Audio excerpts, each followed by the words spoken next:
कुछ मैंने आपको आइडिया दिया है, बाकी इंशाल्लाह आइडिया आहिस्ता आहिस्ता आगे खुल के आता जाएगा। ये क्या मैंने हाईलाइट किया वैसे का बोर्ड पे, ये क्या है? लॉन्ग टर्म लोन्स किन किन नामों से सवाल में आ सकते हैं, वो जिन जिन नामों से आएंगे हम उन्हें ढूंढ लेंगे और इक्विटी में अगर प्लस कर देंगे तो कैपिटल एम्प्लॉयड बन जाएगा। फार्मूले की तरफ आ जाए, थर्ड कॉलम। फार्मूला लिखा हुआ है profit before interest and tax. Formula easy है, फार्मूला में कोई मुश्किल नहीं। क्या है ये profit before? Once again operating profit लेंगे, डिवाइडेड बाय करेंगे एवरेज कैपिटल एम्प्लॉयड। लेकिन अगर आपके पास भी इस तरह मिस्टेक है बोर्ड पे है, ये मल्टीप्लाइड बाय 100 बाद में होना चाहिए।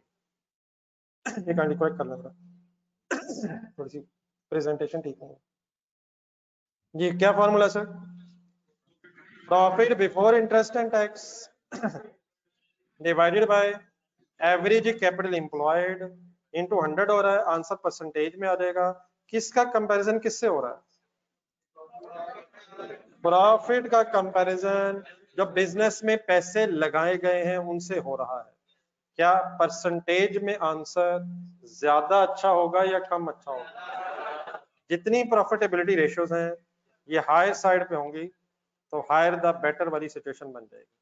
कम कैपिटल एम्प्लॉय करके ज्यादा प्रॉफिट अच्छा है या ज्यादा सारा कैपिटल एम्प्लॉयड करके थोड़ा सा प्रॉफिट अच्छा है? कम से कम लगा के ज्यादा से ज्यादा से ज्यादा से ज्यादा प्रॉफिट अच्छा है। Higher the better, lower the better. लेकिन इसी तरतीब में जहां आपने फॉर्मूला पढ़ा उसके नीचे जो बी था वो तो होपफुली हमें पता है वैसे क्या लिखा हुआ। लेकिन बेटा capital employed is equal to एक और लिखा हुआ है सी में। ये जो लिखा हुआ है इसको समझने के लिए आपको थोड़ा सा जरा कंसंट्रेट करना पड़ना है। कैपिटल एम्प्लॉयड कैलकुलेट करने का सीधा तरीका तो ये है कि आप इक्विटी उठाएं और लॉन्ग टर्म लोन जमा करें, लेकिन समटाइम्स ये इनवर्सली भी कैलकुलेट हो जाता है। स्टेटमेंट ऑफ फाइनेंशियल पोजीशन जरा ध्यान में लाएं। अकाउंटिंग इक्वेशन का भी अपने वर्ड सुना? अगर टोटल एसेट्स में से टोटल लायबिलिटीज माइनस कर दी जाए तो बचपन में शायद कैपिटल वर्ड होता था, थोड़े से अगर बड़े हो गए तो equity is equal to total assets. वैसे जो हमारी स्टेटमेंट ऑफ फाइनेंशियल पोजीशन है इसमें सबसे पहले हम क्या लिखते हैं? नॉन करंट एसेट्स के बाद क्या लिखते हैं? फिर क्या इनका कोई टोटल करते हैं हम? तो टोटल एसेट्स आ जाते हैं। टोटल एसेट्स के बाद फिर आप क्या हेडिंग लिखते हैं? Equity and liabilities. उसमें फिर आप इक्विटी लिखते हैं और इक्विटी के बाद फिर आप नॉन करंट लायबिलिटीज और करंट लायबिलिटीज लिख के टोटल कर देते हैं। किस चीज का टोटल कर देते हैं? इक्विटी एंड लायबिलिटीज का टोटल कर देते हैं। तो क्या वो टोटल एसेट्स के बराबर होना चाहिए? तो टोटल एसेट्स किसके बराबर होते हैं? Equity plus total liabilities. ये मैंने टोटल जो कहा, ये टोटल क्या है? Non current assets plus current assets, ऐसे ही ना यार? Total assets minus current assets या plus current assets. Non current assets plus current assets total assets बन गए। टोटल लायबिलिटीज कैसे बनेंगी? Non current liabilities and current liabilities total करके टोटल लायबिलिटीज की बहस हो रही है। यहां तक मेरी इक्वेशन में प्रॉब्लम? लेकिन यही बड़ा इक्वेशन शायद आपने रीअरेंज भी कभी की हो। यही इक्वेशन अगर इक्विटी इज इक्वल टू लिखना हो, please total assets minus total liabilities. Any confusion? लेकिन इसी के अंदर अंदर रहिएगा और गेम जरा गौर से सुनिएगा। स्टेटमेंट ऑफ फाइनेंशियल पोजीशन जरा ज़हन में बनाए, बाद में फिर जरूरत पड़ती है तो मैं यहां भी लिखता हूं। अगर टोटल एसेट्स में से, हिम्मत मारे जरा, टोटल लायबिलिटीज माइनस हो जाए तो स्टेटमेंट ऑफ फाइनेंशियल पोजीशन में बस क्या बचेगा? इक्विटी बच जाए। लेकिन अगर मैं टोटल एसेट्स उठाऊं और उनमें से सिर्फ करंट लायबिलिटीज माइनस करूं तो फिर स्टेटमेंट ऑफ फाइनेंशियल पोजीशन में क्या के साथ क्या भी बच जाएगा, equity and non current liabilities बच जाएगी। क्या उठाऊं, टोटल एसेट्स, अगर माइनस कर दूं सारी लायबिलिटीज तो फिर तो सिर्फ इक्विटी बचेगी, लेकिन अगर टोटल एसेट्स उठाऊं और माइनस करूं सिर्फ करंट लायबिलिटीज तो इक्विटी भी बच जाएगी, नॉन करंट लायबिलिटीज भी बच जाएंगी। इन अदर वर्ड्स क्या टोटल एसेट्स में से करंट लायबिलिटीज माइनस करके कैपिटल एम्प्लॉयड फाइंड आउट किया जा सकता है। कैपिटल एम्प्लॉयड सीधा कैसे आता है, equity plus long term loans, non current liabilities भी होते हैं long term loans. Alternative way क्या है, सी पढ़े जरा, किस में से क्या सिर्फ माइनस कर दें, ये सीएल क्या लिखा हुआ है यहाँ, करंट लायबिलिटीज, तो समझ आ रहा है सर, किस में से क्या माइनस कर दें तो क्या बच जाएगा।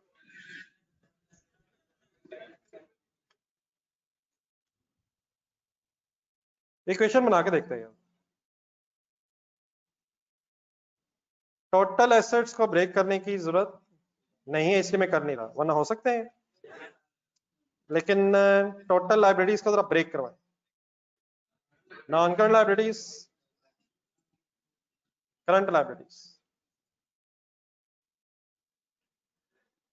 ये तो प्लस नहीं होनी दोनों। आजकल जो मेरे साथ कॉस्ट की क्लास में हो रहा है, मैथ्स के नाम पे मैं ज्यादा कॉन्शियस हो रहा हूं, ये ब्रैकेटें लगा के मैंने प्लस का साइन दबा दिया, ओके है सर, ये सही है वो सही था, आई श्योर, ये मुझे equation of equity plus plus non current liabilities के एंगल से बनवा सकते हैं। ये नॉन करंट लायबिलिटीज में इक्वेशन किस तरफ ले आया हूं, माइनस का साइन प्लस हो गया, is equal to total assets plus current liabilities, bracket के बाहर एक माइनस है, अंदर ग्री प्लस है, माइनस करंट लायबिलिटी बन जाएगा, फिर आज जादू हुआ। क्या इक्विटी में नॉन करंट लायबिलिटीज प्लस करके कैपिटल एम्प्लॉयड आ सकता है, ऑल्टरनेटिवली कैसे आ सकता है, total assets minus current liabilities होंगी। ये जो चार चीजें मैंने लिखी हैं आपके पेज पे, मेरा ख्याल है नीचे जगह होनी चाहिए या नेक्स्ट पेज के एंड पे जगह होगी, ये कहीं जरा लिख लेना इक्वेशंस।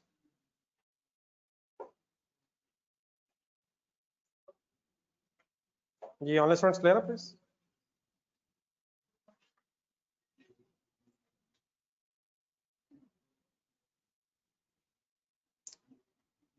बस कर यार बस कर, अगर बातें करनी साथ चले जाओ यार, बैठना भी अगली लाइन में है, वो भी दो लाइनें आगे और बहस दो लाइनों पीछे, छा गए यार, तो गेम एडवांस हुई भी आज।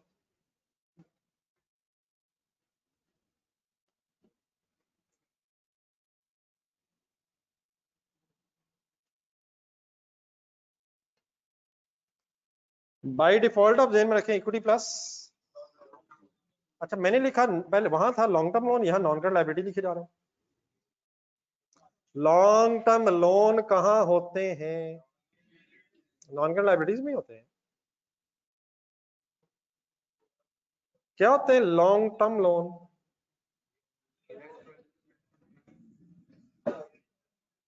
क्या होती हैं नॉन करंट लायबिलिटीज, ये दोनों का मीनिंग सेम है please, long term loan after 12 months, non current liabilities settlement after 12 months.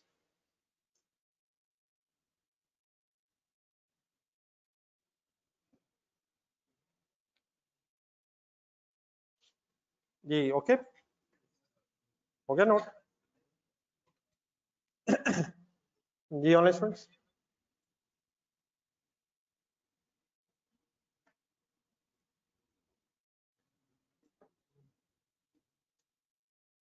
Anybody ready? ये एक एवरेज वर्ड है जी इस फार्मूले में। रेशियो नंबर 17 एवरेज वर्ड है, average word, average capital employed. Average जहां जहां आया है आएगा उसका क्या करेंगे? एवरेज जहां जहां आया है उसका मतलब क्या है? ओपनिंग कैपिटल एम्प्लॉयड ढूंढेंगे प्लस क्लोजिंग कैपिटल एम्प्लॉयड करेंगे, डिवाइड बाय 2 कर देंगे, और अगर क्या ना हुआ, ओपनिंग ना हुआ, तो क्लोजिंग को एज इट इज एवरेज समझ के लिख लेंगे। आज जल्दी से वाइंड अप करें, क्वेश्चंस की तरफ चलना है। रेशियो नंबर 18 का जी, साथ में टॉलरेंस में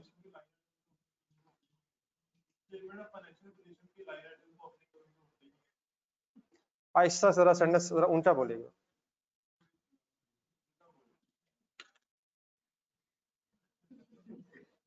क्या मेरा इतना प्रेशर है? ये कॉन्फिडेंस भी हो सकता है, आई होप कि गलती से हो। ये रेशियो नंबर 18, रेशियो नंबर 18 का कोई नाम पढ़ के ही सुना दे।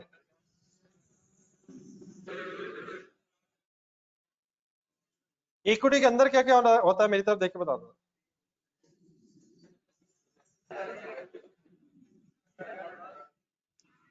फर्क बेटा सिर्फ ये पड़ेगा ऊपर 17 और 18 में कि अगर कैपिटल एम्प्लॉयड के अंदर से लॉन्ग टर्म लोन बाहर निकाल लिए जाए तो क्या फिर वो रिटर्न ऑन इक्विटी बन जाएगा? इक्विटी के अंदर अगर लॉन्ग टर्म लोन्स प्लस कर दिए जाए तो कैपिटल एम्प्लॉयड बन गया, क्या दोबारा निकाल लें तो क्या वापस आ गया? लॉन्ग टर्म लोन्स निकल जाए तो इक्विटी रहेगी। अब तो इसके आगे एक फॉर्मूला पढ़ो, प्रॉफिट आफ्टर टैक्स लिखा हुआ है पीएटी, फुल कंसंट्रेट करना है। यहां शायद वो सारी बहस जो कल भी हुई है जो आज भी हुई है वो कंक्लूड होने लगी है। प्रॉफिट आफ्टर टैक्स के बाद एक माइनस हुआ नजर आ रहा है, लिखा हुआ है माइनस प्रेफरेंस डिविडेंड। सवाल यह है कि कौन सा प्रेफरेंस डिविडेंड ऑलरेडी लेस हो गया होगा प्रॉफिट आफ्टर टैक्स बनाते हुए? कौन सा अगर है तो वो माइनस हो गया होगा, रिडीमेबल प्रेफरेंस डिविडेंड माइनस हो गया होगा। तो अब ये कौन सा माइनस हो रहा है? मतलब इस स्टोरी का ये है कि हम देखना ये चाहते हैं कि ऑर्डिनरी शेयर होल्डर्स के लिए बचा क्या है, उनको डिविडेंड मिलना किस प्रॉफिट में से है, प्रॉफिट आफ्टर टैक्स में से या प्रॉफिट आफ्टर टैक्स में से पहले इररिडीमेबल प्रेफरेंस डिविडेंड भी माइनस होना है? कौन सा तो कहां माइनस हो गया होगा, लेकिन उसमें से कौन सा भी माइनस करना होगा। तो ये जो माइनस हुआ नजर आ रहा है एक स्टार इसके साथ बना हुआ है, वो स्टार इधर की ढूंढे कहीं जरा, इसी के नीचे, नो इसी के नीचे, फार्मूले के नीचे ये कब लेस होगा? Preference shares are non redeemable का मतलब, नॉन रिडीमेबल का मतलब इररिडीमेबल, रिडीमेबल भी तो माइनस होना चाहिए, वो कहां हो गया होगा? और अगर क्या भी माइनस कर दें तो फिर आपके पास क्या आ जाएगा? मेरे से वर्ड सुने जरा, प्रॉफिट आफ्टर टैक्स में से अगर इररिडीमेबल प्रेफरेंस डिविडेंड भी माइनस कर दें तो देन फिर वो प्रॉफिट्स आ जाएंगे जो ऑर्डिनरी शेयर होल्डर्स के लिए अवेलेबल बच गए, जिनमें से उन्हें डिविडेंड दिया जा सकता है। तो मैं इसका एक नाम लिख रहा हूं, प्रॉफिट आफ्टर टैक्स में से प्रेफरेंस डिविडेंड माइनस करके जो फिगर आएगी दैट इज, पहले सुने जरा, सही लिख रहा हूं कि नहीं? पहले सुन ले, अगर कुछ चेंज करवाना पड़े तो बता दीजिएगा। Profit available for ordinary share holders. क्या मतलब है profit available for ordinary share holders? क्या शेयर होल्डर्स को ग्रॉस प्रॉफिट में से डिविडेंड मिलता है, नेट में से मिलता है? मिल सकता है, अगर क्या नहीं होगा तो फिर उन्हें कहां से मिलेगा? अगर इररिडीमेबल प्रेफरेंस शेयर्स ना हो तो फिर तो प्रॉफिट आफ्टर टैक्स उन्हीं का है, लेकिन अगर इररिडीमेबल प्रेफरेंस शेयर होल्डर्स भी हैं तो पहले उनका डिविडेंड माइनस होगा, तो फिर वो प्रॉफिट अवेलेबल होगा जिसमें से ऑर्डिनरी शेयर होल्डर्स को डिविडेंड मिलना है। ये लिखना था काइंडली ऊपर words, what is the meaning कि हम प्रॉफिट आफ्टर टैक्स में से प्रेफरेंस डिविडेंड माइनस करके फाइंड आउट क्या करेंगे?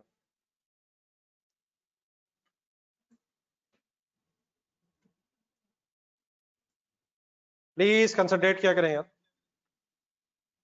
रिडीमेबल की माइनस करने की बहस हो रही है, ये रिडीमेबल की। रिडीमेबल की क्यों नहीं हो रही? वो किस कैलकुलेशन में ऑलरेडी माइनस हो जाता है, प्रॉफिट आफ्टर टैक्स की कैलकुलेशन में फाइनेंशियल चार्जेस में आके माइनस हो जाता है। अगर किसी सवाल में पता चला कि ये माइनस नहीं किया हुआ है तो इसका मतलब प्रॉफिट ही गलत है। पहले हम प्रॉफिट को ठीक करेंगे और ये रेशियोज की वर्किंग शुरू करेंगे। कौन सा अगर माइनस नहीं हुआ तो ये गलत है, और अगर कौन सा भी पहले ही हो गया तो वो भी गलत है। ये कौन सा बाद में ही होना है, तो ये हम करेंगे प्रॉफिट आफ्टर टैक्स इंशाल्लाह उठा के इरेडीमेबल माइनस करके डिविडेंड, और फिर डिवाइडेड बाय लिखा हुआ क्या, एवरेज इक्विटी है। एवरेज इक्विटी का मतलब ओपनिंग प्लस क्लोजिंग इक्विटी है, डिवाइड बाय 2 है। और फाइनल करने अगर क्या ना हो तो फिर क्या समझ लेंगे, या आई होप के फॉर्मूले में कोई मुश्किल नहीं है। हायर साइड पे होना चाहिए, लोअर साइड पे। रेशियो नंबर 17 और 18 में कॉन्सेप्चुअली फर्क ये है कि रेशियो नंबर 17 में ये देखा जा रहा है कि जो टोटल पैसे थे बिजनेस में अपने और लोन प्रोवाइडर्स के मिला के उस पे कितना कमाया, और रेशियो नंबर 18 में क्या देख रहे हैं कि जो सिर्फ अपने पैसे थे उसके बदले में क्या कमाया। Higher the better, lower the better, higher the better, lower the better. नीचे एक नोट लिखा हुआ है, एक स्टार भी बना हुआ है। अगर क्वेश्चन में प्रेफरेंस शेयर्स की बात नहीं हो रही होगी तो हमने भी कभी नहीं करनी। एग्जामिनर का प्रेफरेंस शेयर्स की बातें उठाएगा तो फिर ये स्टोरी हम जहन में लाएंगे। एक और, if question is silent regarding, ये तो बता दे कि प्रेफरेंस शेयर्स हैं, ये ना बताए कि रिडीमेबल हैं या इररिडीमेबल हैं। तो फिर नॉर्मली क्या assumption बनाई जाती है, अभी इनको रट्टा लगाने की जरूरत नहीं है, क्वेश्चंस करेंगे इंशाल्लाह तो शायद याद रह जाएंगे। लेकिन ये कब सिचुएशंस हैं अगर क्वेश्चन में इंफॉर्मेशन ना हो। आ जाए, 2 रेशियोज रहती हैं, उसके बाद इंशाल्लाह क्वेश्चंस की तरफ चलते हैं।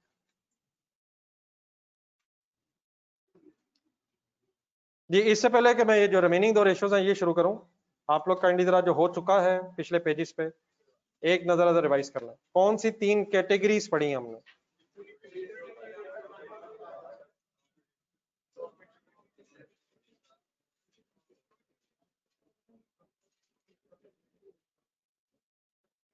सबसे पहले हमने कुछ लिक्विडिटी मींस कैश की बहस की, फिर हमने बिजनेस की कुछ एफिशिएंसी की बहस की, और फिर हम प्रॉफिटेबिलिटी रेशियोज पे आए। अब कहाँ आ गए? नंबर 4 की हेडिंग में आ गए, डेट रेशियोज। डेट रेशियोज, यहाँ डेट से मुराद है लोन, और इसका एक और नाम भी लिखा हुआ है। लोन भी कौन से? लॉन्ग टर्म लोन, लेकिन लॉन्ग टर्म के साथ लिखा हुआ है सॉल्वेंसी। कभी आपने वर्ड सुना है इंसॉल्वेंट? इंसॉल्वेंट का क्या मतलब होता है? दिवालिया का क्या मतलब होता है? इंसॉल्वेंट। अगर कोई लायबिलिटी सेटल करने की पोजीशन में ना रहे, अगर कोई पर्सन या कोई कंपनी अपनी लायबिलिटी सेटल नहीं कर पा रही, नहीं कर सकेगी, तो ऐसी कंपनी कहलाती है इंसॉल्वेंट। तो ये रेशियोज हैं, ये हमें बिजनेस की सॉल्वेंसी के हवाले से भी बताएंगी कि बिजनेस सॉल्वेंट है या इनसॉल्वेंट है। सॉल्वेंट बिजनेस का क्या मतलब होगा? लायबिलिटी सेटल कर सकता है। इनसॉल्वेंट बिजनेस का मतलब क्या होगा? ये जो रेशियोज है, नेक्स्ट लाइन पढ़े इसके नीचे, ये खास तौर पे बैंक्स कैलकुलेट करते हैं लोन देने से पहले। फाइनेंशियल इंस्टीट्यूशंस लिखा हुआ है, आसान example of financial institution is banks loan देने से पहले ये चेक करते हैं कि एग्जिस्टिंग लोन्स कितने हैं, इंटरेस्ट कितने हैं।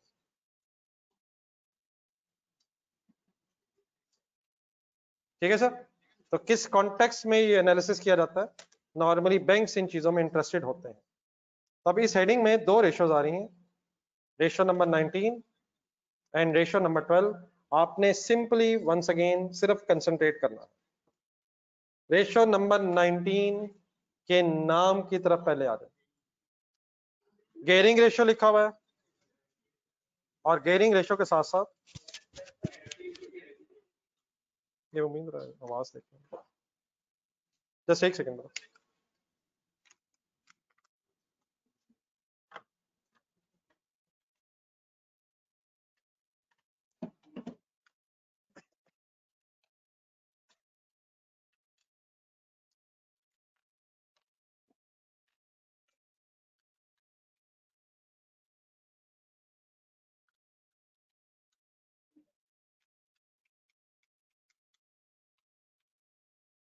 ये बेटा नाम लिखे हुए थे गेयरिंग रेशो और स्लैश करके लिखा था, थोड़ा सा मेरा ज्यादा आवाज शोर ना शुरू हो जाए।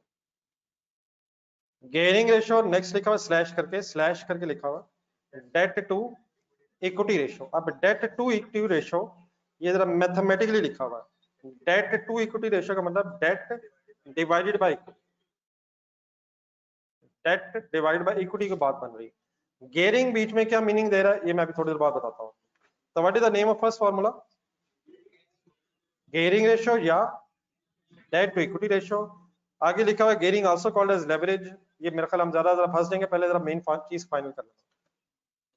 इसके फार्मूले पे फुल कंसंट्रेट। ए और बी जरा ढूंढे पहले, बाकी जो बीच में भी लिखा हुआ है इंशाल्लाह एक्सप्लेन हो जाएगा। इस 19 में एक ए लिखा हुआ है और करके एक बी लिखा हुआ है। पहले जरा ए पे आ जाए।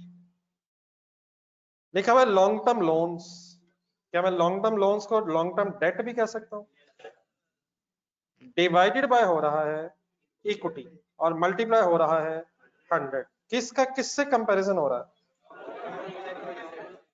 किसका किसके मुकाबले में कंपैरिजन हो रहा है?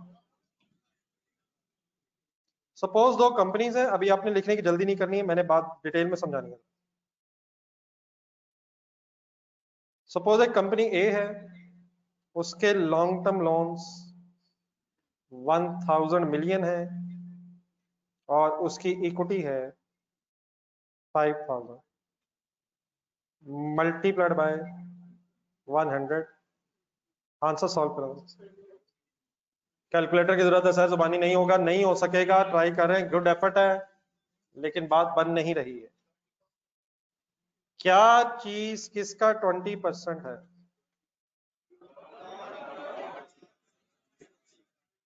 Long term loans are 20% of equity. क्या इक्विटी के अंदर लॉन्ग टर्म लोन्स होते हैं?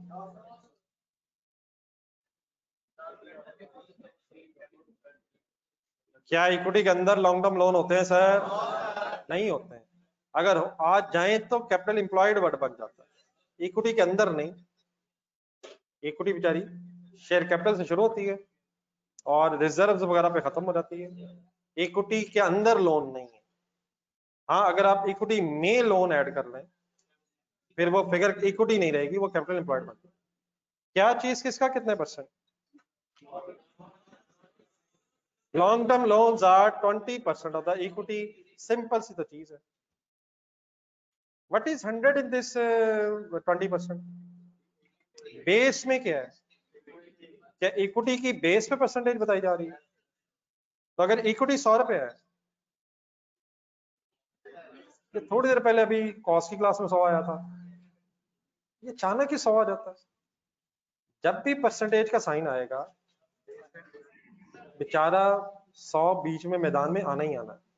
क्या आपको पता है 20% का मैथमेटिकली मतलब होता है 20/200, 150, 90, 95, 99, 101।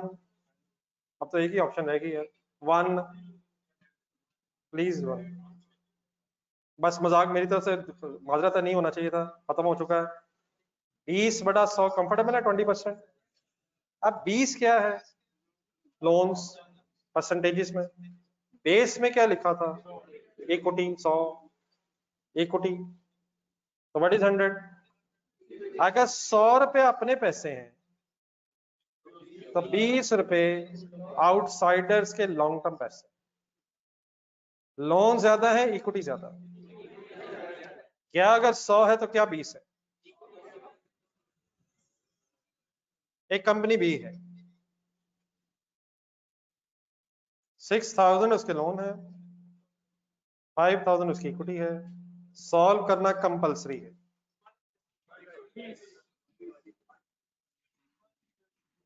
क्या आंसर आ रहा है? मैंने इस 120 के साथ परसेंटेज का साइन क्यों लगाया? बेटा जब 100 से जरब दे दी है यार, तो परसेंटेज में आंसर आ गया है यार। शुक्र है मौला मैंने पूछ ली, पता हमें भी नहीं है।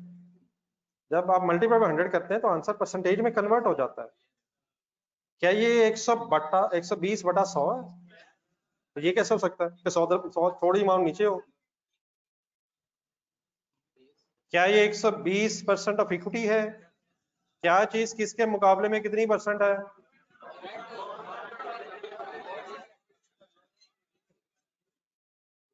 व्हाट इज 100 है? What is 120?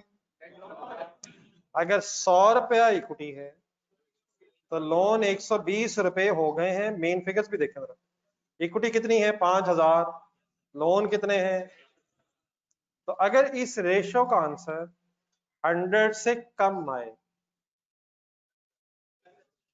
तो इसका मतलब है, नहीं बेटर वगैरह से पहले, इसका मतलब इक्विटी ज्यादा है।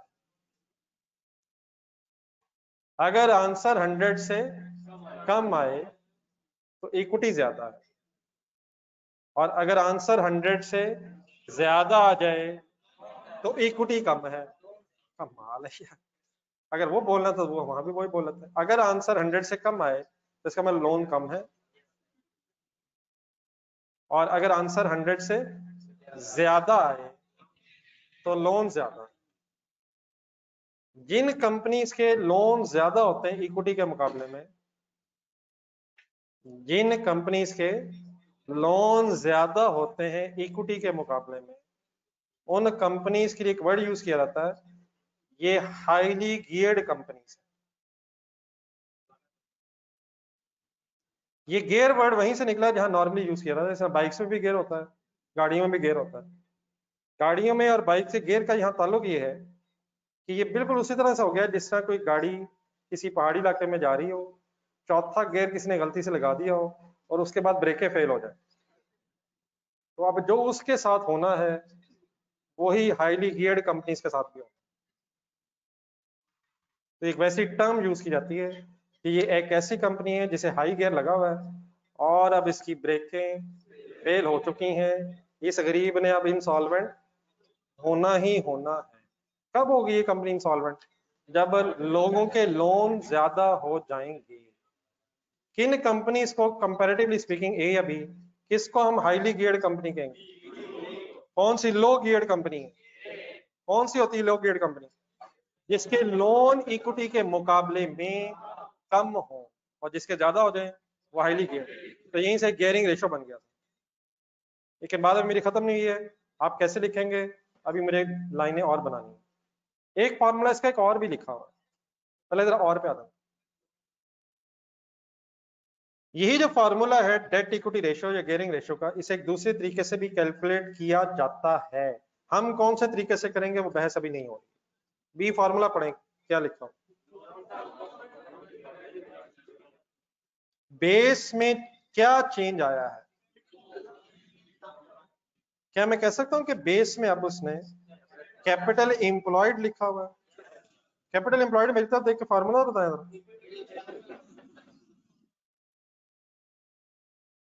Equity plus long term. तब लोन्स का कंपैरिजन सिर्फ इक्विटी से नहीं, कैपिटल एम्प्लॉयड से हो रहा है। इससे क्या पता चल रहा है? गौर से मेरे वर्ड सुनो। सेम डाटा, सेम कंपनीज हैं, ऑल्टरनेटिवली अगर फॉर्मूला यूज करूं तो आपने फॉर्मूला बताना है, मैं फिगर बताता हूं। फॉर्मूले में पहले क्या ढूंढना है? कंपनी ए के लोन 1000 ही है, सेम फिगर है,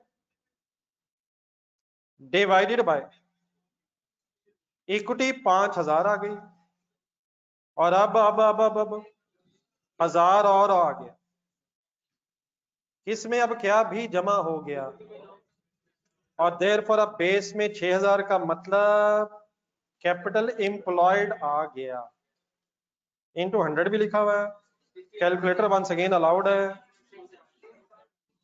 16.67 दो पे आपने राउंड ऑफ करके कमाल ही कर दिया है, और आगे सेंटेंस अभी आपने बताया नहीं है, ऑफ क्या, of equity, of sale, of profit, of debtors, of क्या, जो बेस में लिखा है वो ऑफ है, क्या चीज किसके मुकाबले में कितनी है,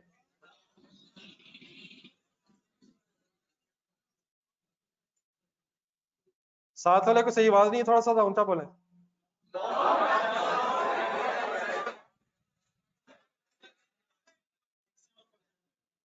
और अब साथ वाले की तरफ से भी हो गए, ऐसे अभी भी नहीं हुआ है, वो अभी थर्ड टाइम हो गया, मैं बताता हूँ वो कैसे बताना है, लेकिन अभी पहले इधर फोकस करें, बेस में इक्विटी लिखी हुई है या कैपिटल एम्प्लॉयड लिखा हुआ है,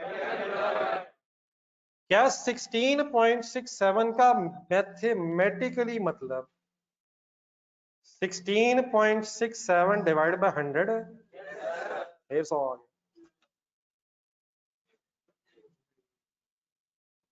16.67 डिवाइड बाय, क्या अगर 100 है तो क्या 16.67, अब बेस हमने बदल दी है, अब ये जो परसेंटेज आई है इस एंगल से कि अगर कैपिटल एम्प्लॉयड मींस अपने और आउटसाइडर्स के मिला के 100 रुपए हैं, तो उस 100 के अंदर बाहर वालों के 16.67 है, अगर किस किस के मिला के 100 है, हमारे अपने इक्विटी वाले पैसे और बैंकों के लॉन्ग टर्म पैसे मिला के 100 रुपया है, तो उस 100 रुपए के अंदर हमारे अपने या बैंकों के लॉन्ग टर्म लोन 16.67 है, कैलकुलेटर पे लिखें 100, और 100 लिखने के बाद मेरी तरफ के बताएं, अपने लिखा क्या है ये 100 ही तो लिखा, और क्या लिखा, 100 लिखा, कैपिटल एम्प्लॉयड लिखा, उसके अंदर अगर 16.67 है लोन, तो कैपिटल एम्प्लॉयड अभी कुछ नहीं कर रहे आप, मेरी बात पूरी नहीं हुई, कैपिटल एम्प्लॉयड के अंदर क्या के साथ क्या भी होता है, इक्विटी भी होती है और लॉन्ग टर्म लोन भी होते हैं, तो अगर मिला के 100 रुपए है और उस 100 में 16.67 अगर लोन्स हैं, तो क्या मुझे बैलेंसिंग फिगर इक्विटी की बताई जा सकती है, 100 एंड जमा होना इसने, क्या 100 के अंदर इक्विटी और लोन दोनों मौजूद हैं, तो 100 में से क्या निकाल लिया हमने, तो बैलेंसिंग फिगर 83.33 इक्विटी की है, होगी या है, कैलकुलेटर पे 0 करें, चेक करते हैं, 5000 अपने कैलकुलेटर पे लिखे, ढूंढ के बताएं एक एंगल से ये 5000 मैंने क्या लिखवाया है, इसको डिवाइड बाय जरा 6000 करें, इंटू 100 करें, सॉरी इंटू 100 बताना भूल गया मैं, ये क्या करवाया मैंने, करवाया क्या मैंने, पहले क्या बताया, इक्विटी, बेस में क्या बताया, कैपिटल एम्प्लॉयड, जो आंसर आया इसे जरा एक्सप्लेन कर दें, क्या चीज किसके मुकाबले में आई है, equity is 83.333% of capital employed, लेकिन ये जो कैलकुलेशन आपने की है ये जरूरी नहीं थी, अगर कैपिटल एम्प्लॉयड के अंदर लोन की परसेंटेज पता चल जाए तो क्या बैलेंसिंग फिगर कैलकुलेटर पे इक्विटी की आ सकती है, और से मेरे आखिरी वर्ड सुने, क्या ये जो रेशो 16.67% कैलकुलेट की हमने, इसके मुताबिक ये कंपनी हाईली गियर्ड है या लो गियर्ड है,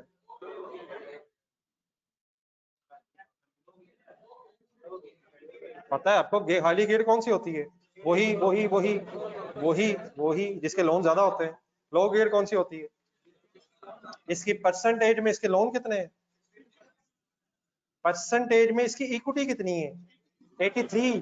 गुड, ये हुई ना बात। तो क्या ये हाईली गियर्ड कंपनी है? हाईली गियर्ड तो नहीं है, लो गियर्ड। हाईली गियर्ड कब होती? जब कंपनी बी आएगी। अभी ठहर वही तो मैंने बताया। नहीं लिख रहे हम, अल्हम्दुलिल्लाह सही हो गया, लेकिन गलत हो सकता है। बी, सेम डाटा ढूंढ के बताएं, बी में, कंपनी बी में ये बी रेशियो कैसे अप्लाई करूं? 6000 एज इट इज आ गया लॉन्ग टर्म लोन, बेस बनवाएं, 5000 इक्विटी का एज इट इज आ गया, और 6000 और जमा हो गया। What is the B formula? Long term loan divided by equity plus long term loan. Calculator फिर हाथ में आ गया, जरा 100 आ गया, आंसर क्या आ गया? 54.54 पे हम रुक गए, गेम आगे जाने दें। परसेंटेज का साइन लग गया, फिर परसेंटेज का लग गया, वजह वजह वजह वजह इंटू 100 से परसेंटेज में आंसर आ गया। जरूर बोलना है क्या चीज किसका कितने परसेंट आ गया।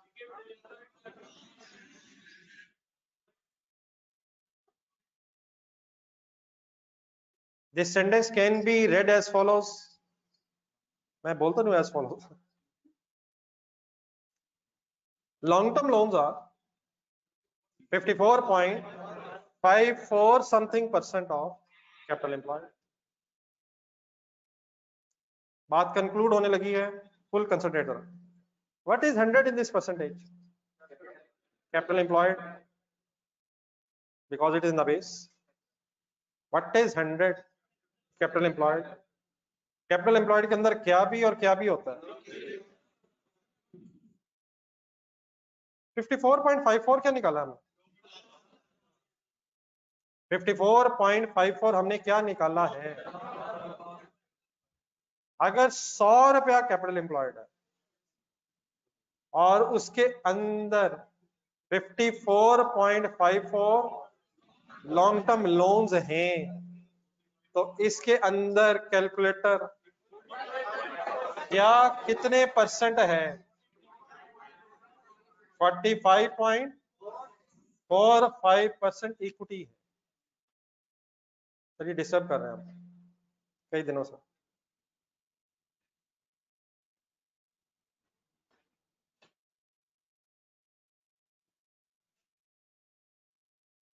What is 100? उसके अंदर what is 54.54? Then what should be how much balancing figure? Is this a highly geared company?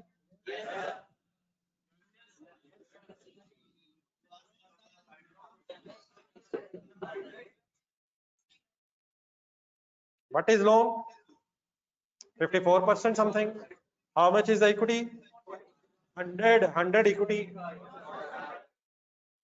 थोड़ी देर पहले ऊपर आया, जरा थोड़ी देर पहले जब ऊपर रेशियोस कैलकुलेट हो रही थी, जो ए बी कैलकुलेट हुई है, वहां तो मैंने अगर आपसे कहा था कि अगर आंसर 100 से कम हो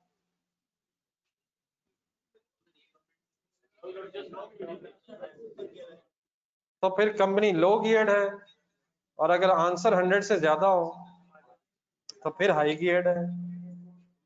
अब कंपनी बी नीचे है, जरा 54% लोन है, आप कह रहे हैं हाईली गियर्ड है। फर्क क्या है? फर्क क्या है? रेशियो नंबर 1 का फार्मूला आप दोबारा गौर से देखें।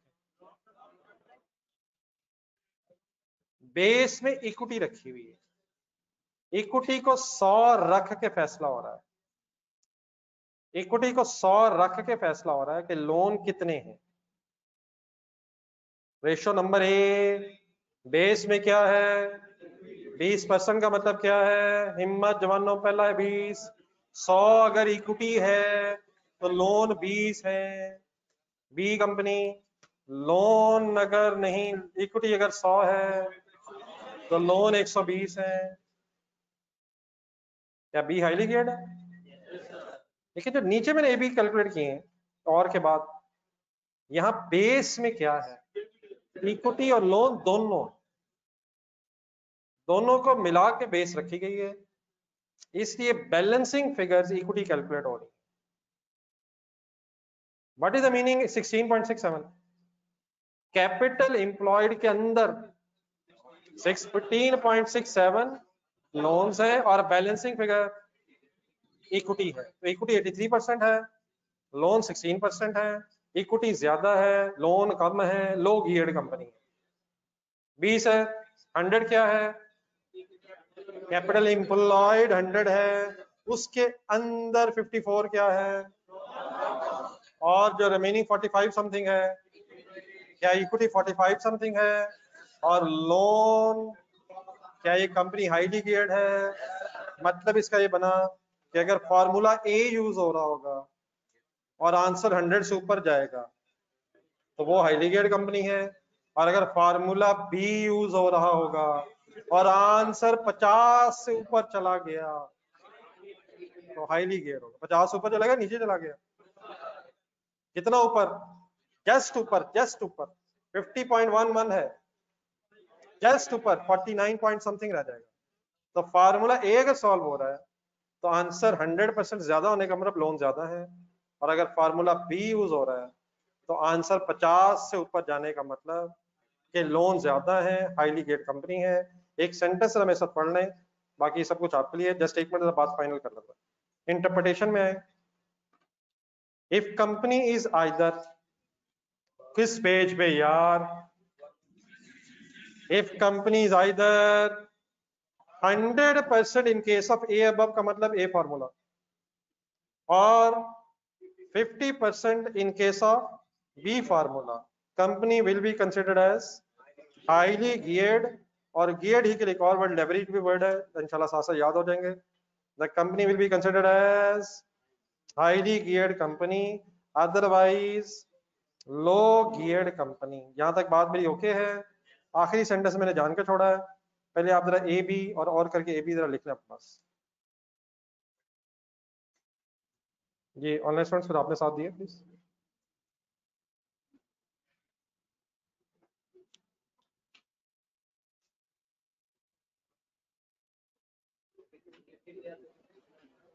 जी सर,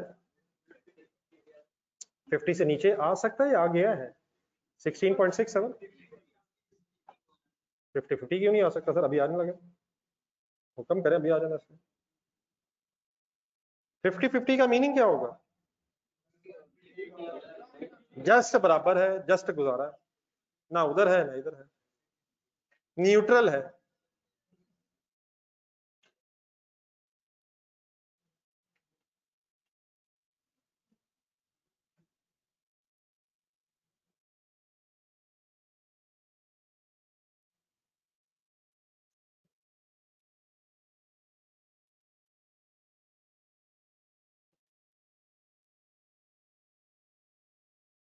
जी ऑनलाइन स्टूडेंट्स को कंफ्यूजन तो नहीं आता प्लीज?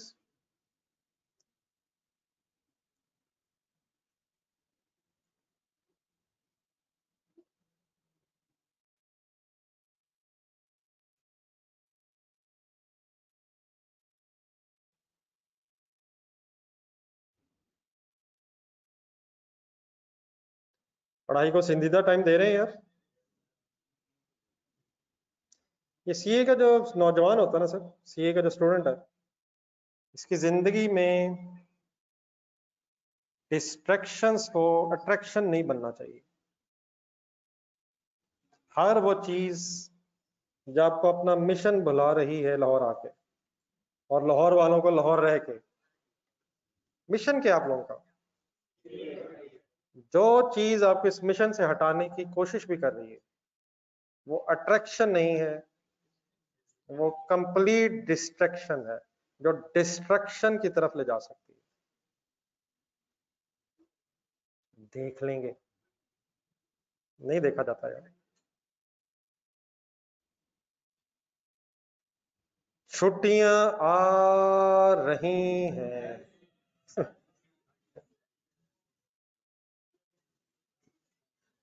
मैं नहीं रोक सकूंगा सर, मैं कभी नहीं रोक सकता, और अल्लाह मुझे बचाए रोकने से। नौजवान माँ जी के पास जाना चाहते हैं और माँ जी के साथ वक्त गुजारना चाहते हैं, माँ जी के हाथ से खाना खाना चाहते हैं, अल्लाह ना करे मैं इसमें कभी भी रुकावट बनूं। हाँ, वहां जाके क्या आप अपना मिशन भूल जाएंगे? इंशाल्लाह 12 से 2 बजे तक, और उसके अलावा भी जब प्लान होगा हम एक दूसरे के साथ होंगे। कोई तो मोबाइल का, कोई तो नेट का, कोई तो टेक्नोलॉजी का फायदा हो।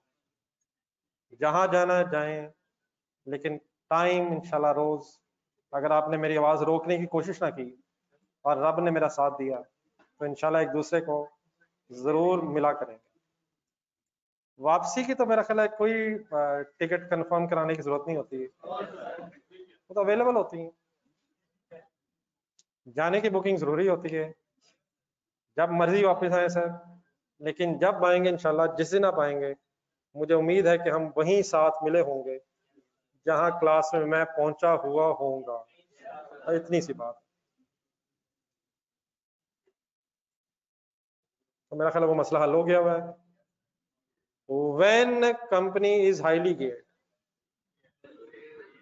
if the answer of the ratio is or then, or in case of B is 50, more than 50, more 50-50 अगर तो ओके, जस्ट अनफ है, जस्ट अनफ। एक सेकंड बैंक बन के सोचें, कंपनी ए अगर आपके पास आए और कंपनी बी आपके पास आए, कंपैरेटिवली किसको लोन देते हुए आप कंफर्टेबल महसूस करेंगे? क्या अपने पैसों से कारोबार करें या दूसरों के पैसों से? बिल्कुल सही कहा, ओपिनियन ओपिनियन सर, ये शराफत कभी ना मरे। लेकिन मेरी भी बात ठंडे दिल से सोचें, बैंकों से लें, थोड़ा सा उनमें इंटरेस्ट दें, बाकी जेबों में भर लें। लेकिन अगर हल्का सा भी कुछ हुआ तो लॉस हुआ तो फिर वो आ जाएंगे, अपने पैसे कैसे ले लेंगे उसके पीछे पहुंचाते हैं। मतलब इसका ये है कि अपने भी लगाएं, बैंकों के भी लगाएं, लेकिन लिमिट क्रॉस ना करें, हाईली गियर्ड से बचें, वरना फर्दर लोन भूल जाएं और पुराने भी अगर आके दरवाजा खटखटाएं भाईजान तो बुरा ना मनाएं। ठीक है सर, लेकिन बात वैसे आपकी ज्यादा सही है। अब इंसान उतने पांव फैलाए, एम ही कर्जे, रात को नींद ना आए, आपने अल्लाह माफ करे कौन सा कर्जे माफ करवाने वाला है? क्योंकि आप जैसे नौजवानों को याद है, इधर तो माफ करा लूंगा, रब को क्या जवाब दूंगा, तो नींदें उड़ जाएंगी आपकी। तो बेहतर क्या है, इंशाल्लाह रब से दुआ करेंगे, मौला मदद करे अल्लाह, अपना ही लगाएंगे, अपना ही सुकून से कमा लेंगे। नहीं यार, ये तो ठीक ही था यार, ये बात तो गलत नहीं थी यार, मेरी सारी बातों के में। नंबर 19 यार, हो गया यार।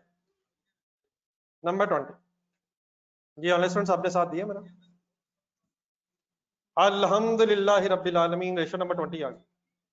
नाम sir, interest cover, simple formula explain मैंने करना है और फाइनली कंक्लूड आपने करना, करें हिम्मत।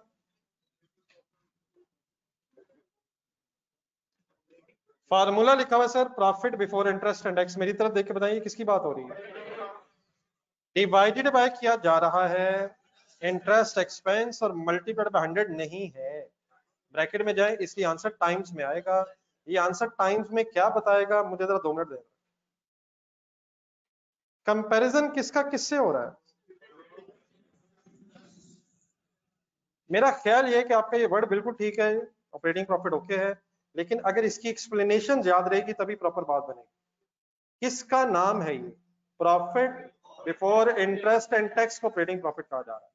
ये दोबारा वर्ड्स गौर से देखें, profit before interest and tax, क्या इसमें से टैक्स लेस हो गया हुआ है और इंटरेस्ट लेस हो गया हुआ है? दोनों रहते हैं, क्या और क्या रहता भी लेस होना। सपोज एक कंपनी ए है, उसका profit before interest and tax 2.5 lakh रुपया है, और उसका इंटरेस्ट एक्सपेंस 1 लाख है। कैलकुलेटर पकड़ा। क्या चीज किसके मुकाबले में कितनी दफा है?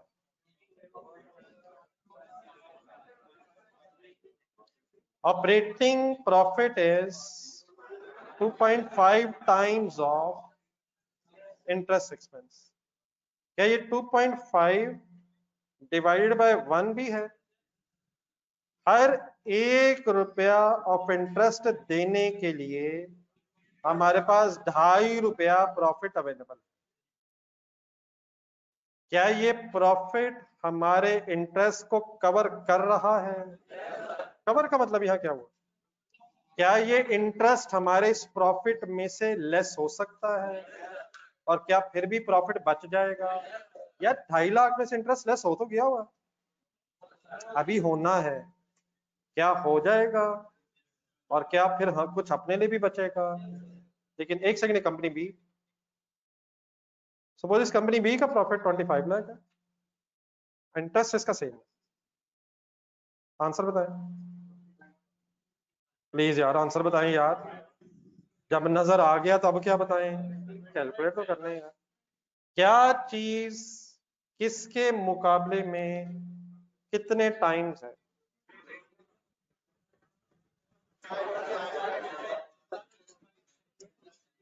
हर 1 रुपया इंटरेस्ट के बदले में 25 रुपया प्रॉफिट अवेलेबल है। हर रुपया ऑफ इंटरेस्ट 25 दफा कवर हुआ है प्रॉफिट से। बैंक बन जाए, खुदा ना खास्ता जरा बैंक बन जाए ज़हनी तौर पर, किस कंपनी को कंपैरेटिवली लोन देते हुए आप कंफर्टेबल महसूस करेंगे? कंपनी ए गलत नहीं कह सकते हम, लेकिन कंपनी बी के मुकाबले में कंपनी ए का इंटरेस्ट कवर कम टाइम्स होना एक अच्छा साइन नहीं है। Higher the better, lower the better, lower the better, higher the better. I interpretation पढ़े जरा पहले। ये रेशियो बता क्या रही है? How many times profit is available against how many times in case of company A, how many times in case of company B. The higher the ratio the better, बल्कि sorry, the higher the ratio the more confident will be loan provider. Loan provider कौन होता है? To receive its interest. उसे ज्यादा comfort महसूस होगी कि यार हमें इंटरेस्ट दे देगा, इसका इंटरेस्ट पहले ज्यादा नहीं है, हमारे लिए भी कुछ प्रॉफिट बचा लेगा और उसमें से हमें भी इंटरेस्ट दे देगा। लेकिन एक सेंटेंस में हाईलाइट करना है, an interest cover ratio of less than 3। अब ये उसी तरह जिस तरह मार्केट नॉर्म्स पहले भी आए हैं, मतलब 2.5 का ये मतलब नहीं है कि ये कंपनी का इंटरेस्ट कवर्ड नहीं है, लेकिन मजा, जिसे कहते हैं मजा नहीं आ रहा। जिस तरह जरा रेशियो नंबर 2 में जाए जरा पीछे, करंट रेशियो में नॉर्म क्या था? 2:1। लेकिन अगर 1.51 हो तो क्या पेमेंट हो जाएगी वैसे? लेकिन ज्यादा अच्छा क्या है, 2 तक चली जाए। करंट क्विक रेशियो में क्या था? 1:1। रेशियो नंबर 7 में 1 मिनट है। डेटर डेज में 3 हफ्तों की गेम आई थी, सॉरी 3 महीनों की, 3 महीनों ज्यादा नहीं होने चाहिए। उसी तरह एक मार्केट नॉर्म ये है कि अगर ये इंटरेस्ट कवर रेशियो 3 से नीचे जाना शुरू हो जाए तो फिर ये सेफ कंसिडर नहीं होती। 3 से अगर ज्यादा रहे तो देन सेफ कंसिडर किया जाता है मार्केट के मुताबिक। कंपैरेटिव एनालिसिस करते हुए हम हायर द बेटर कह दिया करेंगे, लेकिन अगर फॉर एग्जांपल 2.5 सामने आया, लेट्स अज्यूम किसी एक कंपनी का 1 था, किसी का 2.5 है, कंपैरेटिवली कौन बेहतर है? 2.5 वाला बेहतर है, लेकिन स्टिल फर्दर इंप्रूवमेंट की गुंजाइश मौजूद है। ये समझ आ रहा है? 3 वाला लेस देन, आई होप कि समझ आ गया।